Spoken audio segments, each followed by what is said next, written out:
This meeting is now being recorded. Recorded for posterity. Hi, everybody. This is Jesse, and with me is my co-host Maddie, and we Howdy. are the Jaunty Mantis. We are. The Jaunty Mantis is a podcast about tabletop role-playing games and the creative questions that curious gamers have about them. This was awful.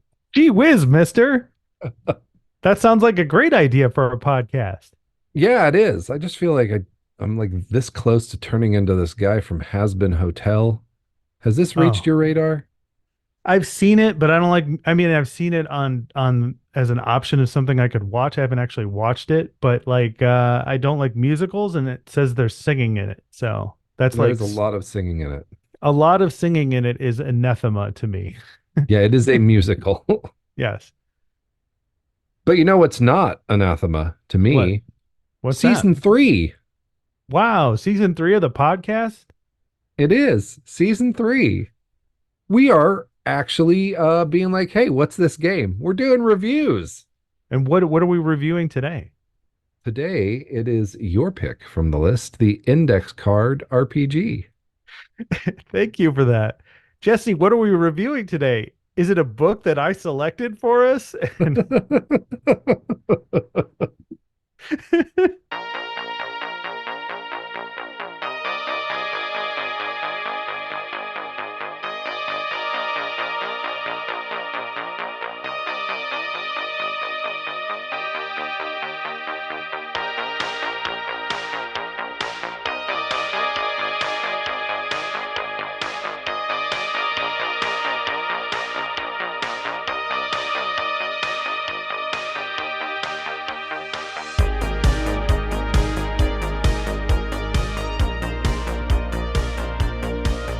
I feel Yeah. like I feel like on this podcast we should have like the the intro and then the tell the truth intro. Yeah. I think like, okay, here's the tell the truth. I was like, I'm going to do an intro, and I didn't think about it. And I just defaulted to being way overly formal and then cringing the deeper I dug my hole. And then I Yeah, was like, pull it back to being silly. And then, yeah, no, we don't just, go back. nah, there's no going back. No, we Hey, don't how'd you go hear about back. this game anyway? The index card RPG. Um, so I heard about this game because it's this Runehammer Games. It put out the 5e hardcore mode.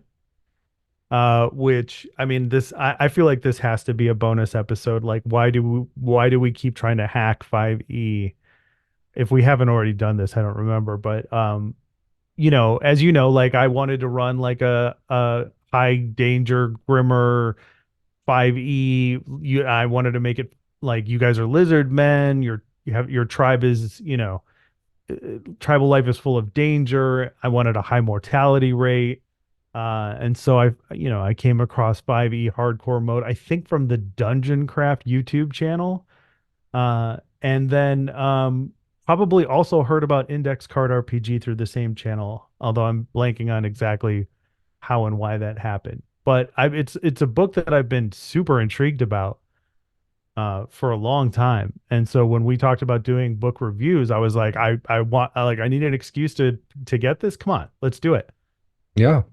So okay, so I know why I suggested this book. So I'm very interested in your first impressions. However, let's quickly go over our workflow or our book review flow. Thank God, because I've been trying to find the document frantically, like with out of the corner of my Oh, eye where I I've wrote this down. I've got it in front of me. Don't worry. So here's how these episodes are going to go. Very loyal listeners of the Shanti Mantis, if you made it this far. So we're going to do a brief overview of what the book is. That's the first thing. The second thing is why this book matters to us, or just me, or whatever. Or what do you do in this game? And then why is it cool? And then what is the aha moment? And then we kind of end the whole thing with a what we're calling like a who'd you make, which is kind of like either you make a character or you use something like to build an encounter or a rule. You make use of something in the book in order to uh show an example of like the value or tools or interesting shit that's in this book. So I'm going to go ahead and put this list in the chat. So we're And gonna for start. our loyal listeners who've heard us maybe talk about this in the air, I am still suffering from memory problems from the medication I took to quit vaping. That's So, right. This is season 3, also known as the Chantix season. wow, Jesse used to really have it together. What happened to him? He quit vaping. Well, look, if I smoked cigarettes for a long time, as you know, and I was eventually able to quit after 72 attempts.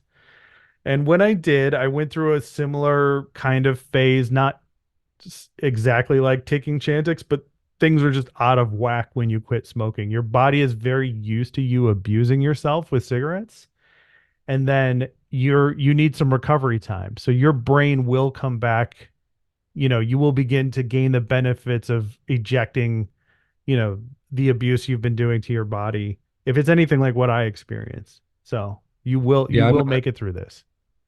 thanks. I'm ready. I'm That super was a proud of you. nice, probably a usage of "Don't die on me," as seen in the index card role playing game. So, what do So you know about it for the overview? Also, I love the lightning I keep seeing behind yeah, you. it like if I lose connection here, it's because a major storm is hitting Chicago while we were recording. Uh Ooh. yeah. So okay. Uh so my brief overview of Index Card RPG is is pretty simple and straightforward. Index Card RPG is a really cool collection of game hacks or tools that the designer then put together in a game format. I can imagine. I don't know what the real story is behind this. If I ever met the people behind this game, I would ask them. I think it's just one person, but it seems like this individual who created this game customized the role playing game experience around a set of very useful, very cool, very creative tools. And then they're like, "This is the game I play. This is the version of, let's just say, D&D that I put at my table." Because D&D is inherently modular, which is probably why we all try to hack it so much. And part of the role playing game experience is house rules. So the writer creator of this book was probably just created house rules over a period of time and ended up with this game, and that's the game they prefer to run, and it works out very well for them. I think my contribution for the brief overview is going to be to segue directly into the next segment. Okay, great. No, because this is also part of the why it matters to me, right? Okay. So I did not know the history Hmm. going into this. It was a little jarring. I'm gonna be honest because I didn't realize it had started as like until I started reading like a series of like Sharpie drawings in 2016. Hmm. But that got me thinking about the why it matters is like where in the sort of DNA of D&D is this? So this comes out 2 years after 5e 2014, Hmm. right? So it's probably not influenced by 5e Right. because it would have been worked on and developed at the time that, probably it feels, I don't know why, but it feels more, I wish I could elaborate on this, influenced by the third edition, Hmm. if a D&D game is the influence to it at all. Right. Makes sense. But it also has these cool veins of story gaming, um, and some other like just elements of a lot of things that are very like RPG zeitgeisty from that period of time. And then I also see like there's a lot of this game in Shadow Dark, Oh, cool. All right. which we'll talk. I'll refer back to it when we get there. But I just saw a lot of connections Hmm. that is either just it is the time that is the game technology, or Kelsey, who designed Shadow Dark, is a someone who has spent some time with the index card RPG. Right. Right. Yeah, I why it matters to me is because the tools uh and rules of this game are really cool. And like as I'm reading this book, I'm like making notes on things that like I could use, or if I would actually play this game or run this game for a group. You know what I'm saying? Yep. And so like that's why it matters to me because the designer is definitely working at a much different level. It's way beyond my comprehension. Like the way that even the way it's communicated, I think is brilliant because the writer is talking directly to you and they're using their voice. And it makes reading this book so accessible. Like I just blew right through this book in no time. Like I just ate it up. And so it made a huge impression on me. But I will say that the only criticism I had of it is it just seemed like tools that you could put into a game instead of like a complete game. Like it feels like there's something missing from it, and I can't quite put my finger on it. And it might be the advanced rules portion of it, which I think it mentions in the book is out there and exists. I'm not sure. Uh, but I think there's so many like this is a book I would recommend to anybody who wants to improve their DMing or GMing style because there's so much useful information in these rules and the way this game is organized. Like this and the other thing about why it matters for me is that it really shows you that you can keep it simple. You can just like focus your game around like very simple core ideas and that will give you a lot of mileage. You don't have to overcomplicate things. Yeah, the why it matters for me, I'm trying not to spoil my aha moments too. Like the section on encounter building, Mm-hmm. Mm-hmm. I'm just like, well, that's a master class right there. Like, Exactly. That's why a have I not known this existed? yes. Like literally the whole time. Um, yeah, it's a really nice happy medium of a sort of rules light. But I think to answer, because I read so many books like this, Mm-hmm. I was off put by two things. Okay, let's hear it. That the book did answer them eventually, Okay. but the thing that you're missing is not the advanced rules. It's it's the organization. Okay. I'm not saying it's there, but it's on the riffs spectrum of like chapter organization. Okay. So I understand what that means. Can you elaborate a little bit more for the audience? Yeah, Riffs has absolutely no chapter organization or even really chaptering. There's just like, oh, and here's some glossy full color art for 4 pages. And then here's the equipment list. Do you need the stats for a horse? It's under the horsemanship skill, not in the equipment. Where's the equipment? Somewhere near the back. After they talk about the arms of and weapons of all the bad guys, it just kind of segs into all the other shit. Mm-hmm. So that's Riffs. Mm-hmm. This had very concise sections, but the ordering of them as I was taken in by that conversational tone, kind of, I was like, wait, what's next? Like, here's my thing. The whole time, like, eventually he gets to the idea of like, oh, I'm gonna get the name for this wrong. The threat or the difficulty class for the scene, Mm-hmm. right?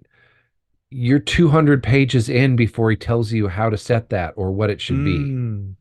And I'm like, that's one of the things I want to know. I want that in the example of play, Right. Okay. right? To have an idea that this number that people are going to, and like, I'm like reading through what a player does and what the rules are. And they even have that little, like, the tutorial of like escape from the prison to learn how all these rules you just read work. I'm like, with what? Like, what's the difficulty I got to roll under? These are all concepts that are in the book, but they're much later.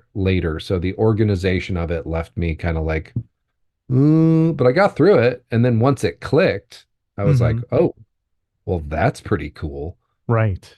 Right. So okay, so what do you do in this game? Find the keys. What do you mean by find the keys? There's like 6 worlds, and each one has like this wizard's lock that like let Mm-hmm. you do interplanar travel. There's not really a campaign setting. There's like 6 of them. Mm-hmm. Uh, yeah, yeah. That's a You lot roll. better answer than what I had. But go ahead. Oh no, I want to hear yours now.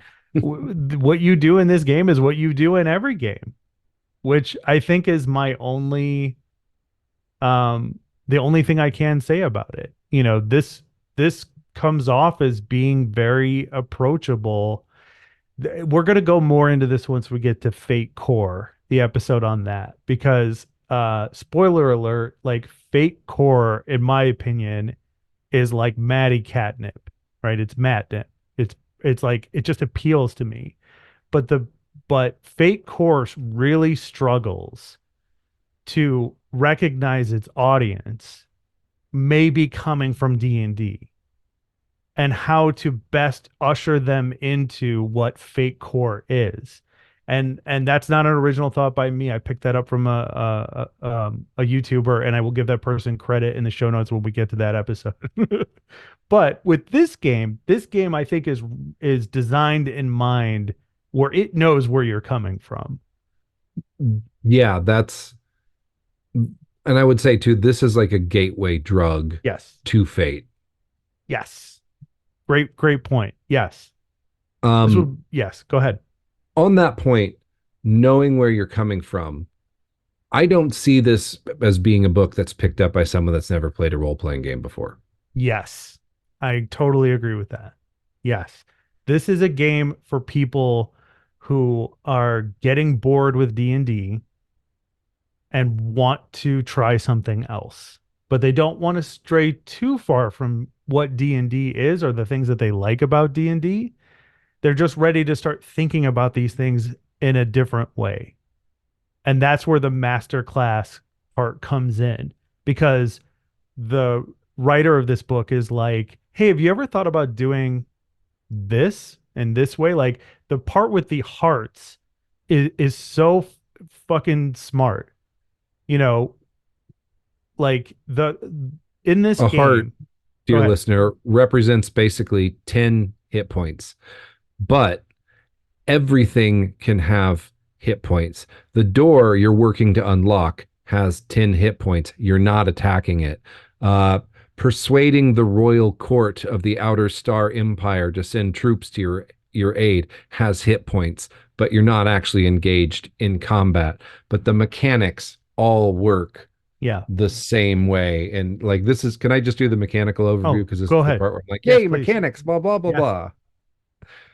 And this is why I think we're struggling on the what do you do in this game, because they took some D20 roll over the difficulty number mechanics and then found a way to make it applicable Mm-hmm. to like literally anything.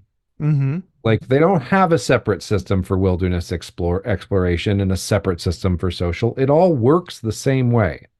And the way that it works is the situation that you are in will have a difficulty class that you need to roll higher than on your 20-sided dice to beat. Let's say 10 or 11 is a good place to start. Mm-hmm. If something is easy, it's -3 that number. If something is hard, it's +3. You have the same 6 attributes. I'm not even going to name them because you know Mm-hmm. what they are. And if you Yep. don't, you will if you're still listening to this. You don't generate a number and get a modifier. You just plunk points into them. Mm-hmm. And then there's effort, which is basically, because it's kind of built on combat. I hate to say it because it's more elegant than that. It's built on combat. Effort is your weapon, your damage die, Mm-hmm. right? And they have like a weapon one, a magic one, an ultimate one, like a D4, a D6, a D8, a D10, a D12, and a mighty D20 or whatever. Like, so that's what you roll. So if you are using some magic spell to persuade the court of the Outer Star Empire, you're going to roll against the difficulty of the scene with your D20. You're going to add your modifier from whatever points you put into probably charisma. And then you're going to have what kind of effort you're using, and you're going to roll that dice. If you succeed, that dice takes that many hit points away from that, or, reduces the hit points. I hate to say hit points, but they made it hearts. It's really hard not to think of it like that. Yeah. Um, so yeah, basically every challenge you're overcoming can have a health bar, Right. and you're working at it. You can try and make things easy by doing certain things in the game. There's benefits and modifier from loot and gear. You can cleverly use what your character's good at to make the game easier through system mastery, the skill of role playing games. And yeah, that's it's simple, it's elegant. Yep. Yeah, the heart system, it I like it's a tough call for me um as far as an aha moment because there's so many of them because I felt like I was like aha, aha, aha, like it just kept happening over and over and over again. But the heart system is so wonderful because there's so many scenarios that this is applicable for. If you've ever had a game session where multiple people can do a skill, and you're like, does anybody have knowledge arcana, or does anybody have open lock, or does anybody have whatever? And then like two or three people in the group are like, oh, I have that, and they all roll at once, and you're like, okay, well, if you got like a 15 or higher, you know that the king's brother used to belong to this weird sex cult, that worships, whatever, right? But with the heart system, you can be like, all right, well, you all made your roll, and then you need to make that effort roll to, take down the hearts. So it becomes Oh, I didn't much even think more. about a group action against it in that Yeah. context. Yeah. Like one of the examples that he gives in the book is like fighting a crocodile, I think. I'm sorry if I'm misremembering this, but it's like it's the difference between like subduing the crocodile and holding open its mouth, you know what I mean? And it's like, cool, if that's what you want to do, roll it, and then, solving the encounter isn't necessarily killing the crocodile. You know what I mean? It's involved like getting away from it or subduing it or whatever the case may be. And that's kind of the beauty of that heart system is it empowers the game master to make it more than just like hack and slash. You can start adding like creative dynamics into your encounters because essentially what they're going to do is they're going to roll to see if they can get the DC or higher, right? And then they're going to roll their effort equivalent dice, whether it's skill, damage, or magic, to then, how many hearts, you know, do they take up or whatever the case may be. Like how many, of these do you have to get? So it's like the sky's the limit on that if you think about it, right? And I Like do just want to mention, sorry if I no, go cut you ahead. off in a thought. I do want to mention part of character creation is picking which efforts you have Mm-hmm. bonuses to. Yes. So like you basically at character creation be like, I'm really skilled. So I'm going to have an effort bonus to all my skill dice. Anytime I use Right. a skill dice, I'm going to roll that die and then add, +3 to that. Right. So I'm going to go for the skill shot most of the time because I do more. Again, I hate to say damage, but my brain has been conditioned by years of the Yeah. hobby. Yeah. But the what to piggyback on that, like that's one of the other beautiful parts about the heart system is because we're all conditioned to deal damage. So it's taking the same idea that you're conditioned to do and just causing you to think about it slightly different and then put it into a different application. Like, think about this. We did a bonus episode about whether or not a survival crafter TTRPG would actually work or be fun. And we kind of muddled through various aspects of like, how long does it take to make something and how do you quantify that to the player characters and like, do you do that with one roll or do you have a resource system? The answer is hearts. If you want to make a special item, you've got to make the roll, then make the effort roll to see how many hearts, right? And then you can have multiple people contribute in order to make the item faster. And maybe the quality of the item can be based on how many of those hearts or as we're saying like, effort or damage or whatever, like how many hearts you take up or use up or whatever the case may be.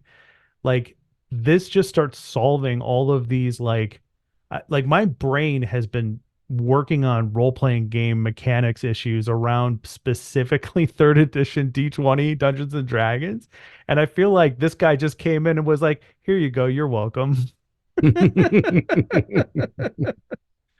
So here's my thought. Did we I feel like we've been talking about why it's cool. Yes, definitely. Um, do you worry that in a long campaign it could get to feel a little samey? Yes.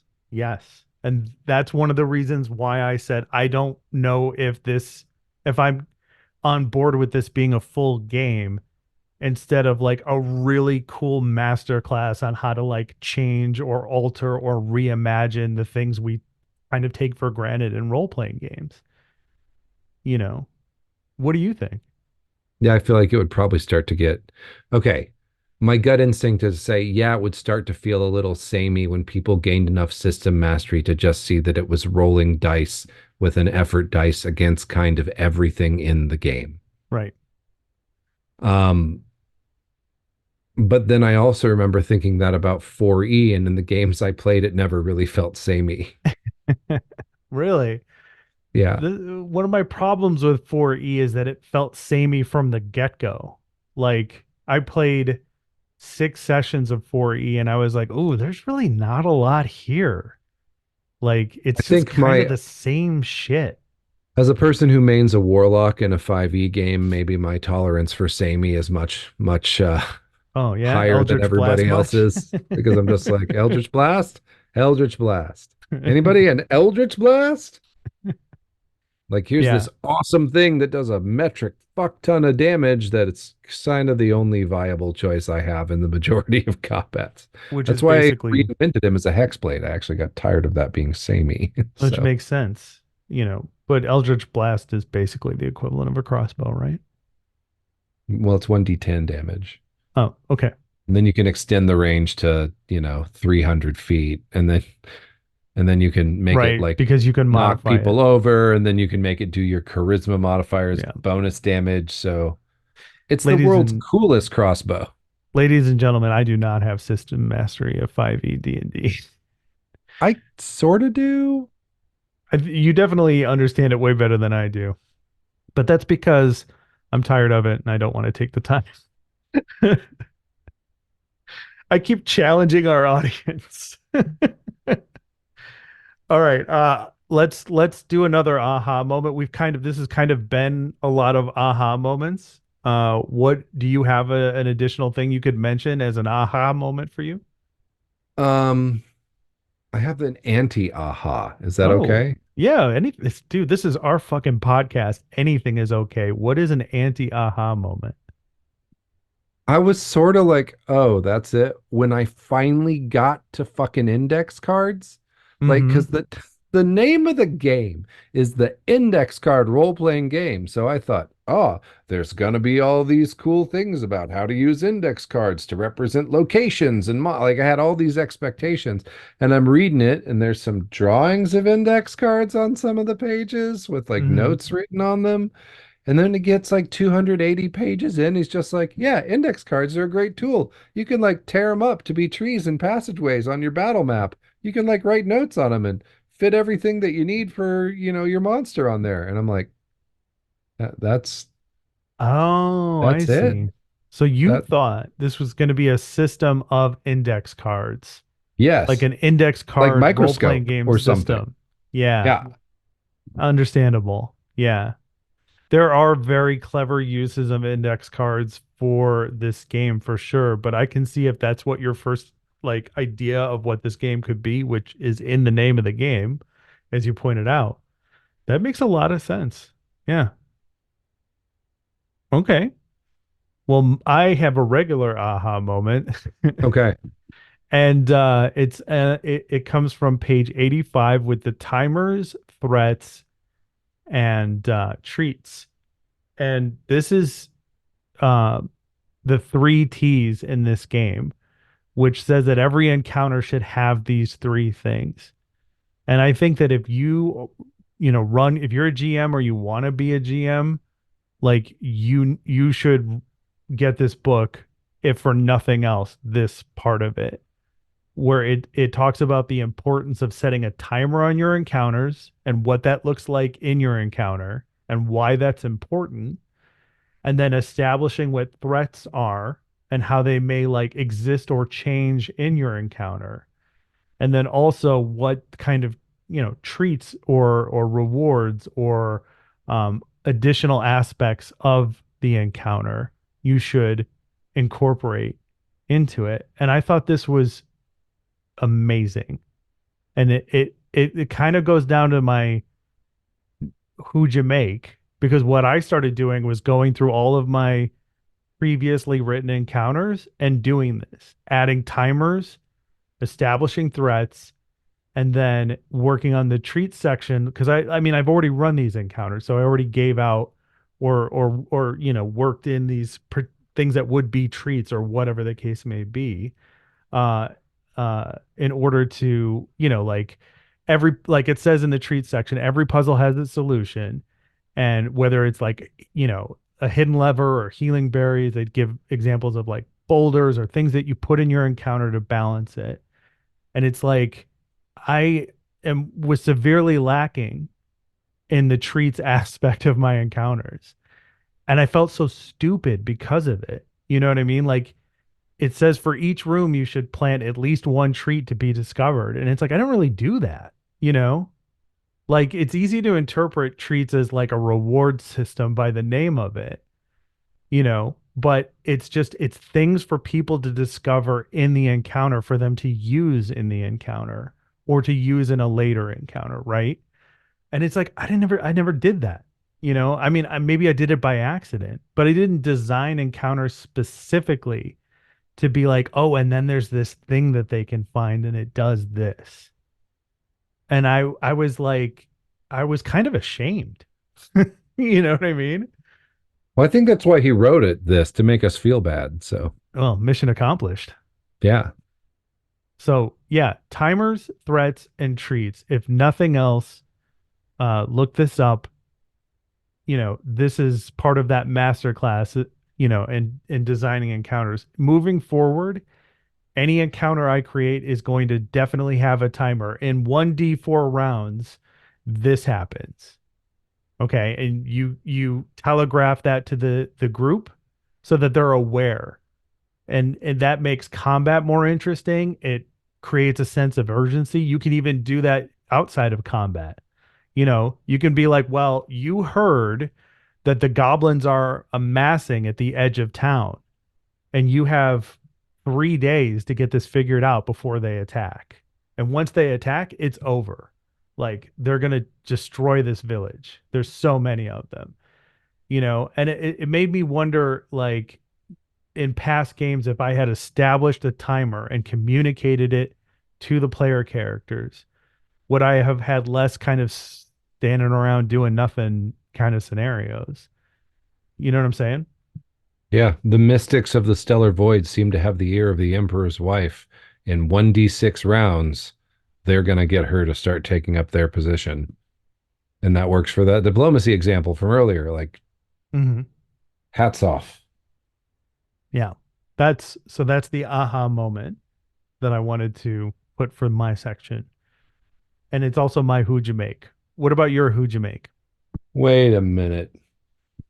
Wait a minute. I just noticed something in the credits. So my Hujimake was a character for the Blood and Snow, the Ice Age Mm-hmm. setting that's in Yeah. here, and additional writing on Blood and Snow by Kelsey Dione. Oh, there you go. Do you know who Kelsey Dione is? The writer of Shadow Dark. Yeah, so I think there's deliberately DNA from this in Shadow Dark. Right. Yeah. And we will get to Shadow Dark later on, so it'll be interesting to cover that in that episode because I'm definitely going to go back and look at Shadow Dark. There's a new lens. That's why I like that's to me that's what I want to talk about and the why it matters is like how it's connected, like how it's in conversation with the other texts. Because I Mhm. really think when I say things like that, the listeners will be like, "That Jesse, he's a smart guy." I mean, I say that And that's every really all night. I need to be validated is fictional people thinking I'm smart. That's why I Yeah. play RPGs. I think that to myself every night while I'm falling asleep. Oh, well, thank you. So who'd you make? I made Flint Goat. Flint Uh, Goat. Flint Goat, who is one of the snow people. Oh, They are a skilled tracker and hunter, trying to provide food and warmth and hides for their tribe. nice. Did you use one of the classes? No, Okay, where did you put your points? in the skill Um, category. and I mostly put weapon and skill for my efforts. I Mhm. figured he didn't have any magic, so Right. not going to do it. I do have a piece of loot. I have a tusk axe, Okay. which is +3 to weapon effort. Cool. Cool. Cool. Cool. And I have an ability of like archer that it's something like, what was the archer ability? I made this at work today. I mean, I worked very hard at my job today. Um, yeah, it's like something like archery rolls can never be made hard or something like that. Mm-hmm. Right on. Or maybe that was the navigator one, like navigation rolls can never be hard. Mm-hmm. Yeah, that is an interesting use of the mechanics for sure. Is like it's not just giving a bonus, it's also, because there's varying level of difficulty, and hard is one of those settings. And so by having an ability that negates like, checks being hard, it is a benefit without getting lost in, well, I have +2 to this and +1 to this and Yeah, whatever. one of the cool things mechanically about this that I thought, because there was a whole thing about like, where they're like, if you set the DC for 15 for the scene, the players are going to be looking into ways to make it easy. So they Hmm. have a better chance of succeeding. Um, and one of the ways that just makes things easy, if you try something and fail, the next time you try that thing, it's easy. Right. So the difficulty is like 3 less. Yeah. Which makes sense if you think about it. Repetition, getting used to something, having time to figure it out, you know. In 3.x they have like taking 10 and taking 20. You're Yep. taking time to do something, you get to automatically add 10 or whatever the. And in this system, it you have to try again. Okay. Well, you've learned from your mistakes. Yeah, it's easier next time. The timer's still going, by the way. Hmm. Yeah, I do also want to give a honorable mention as an aha to the magic part, because I really like the idea of did you see this, like the Yogg crystals? Like he details three different kinds of magic and the way to do them. And the arcane one is around these things called Yogg crystals. And the crystals represent like a finite use of like providing magic power.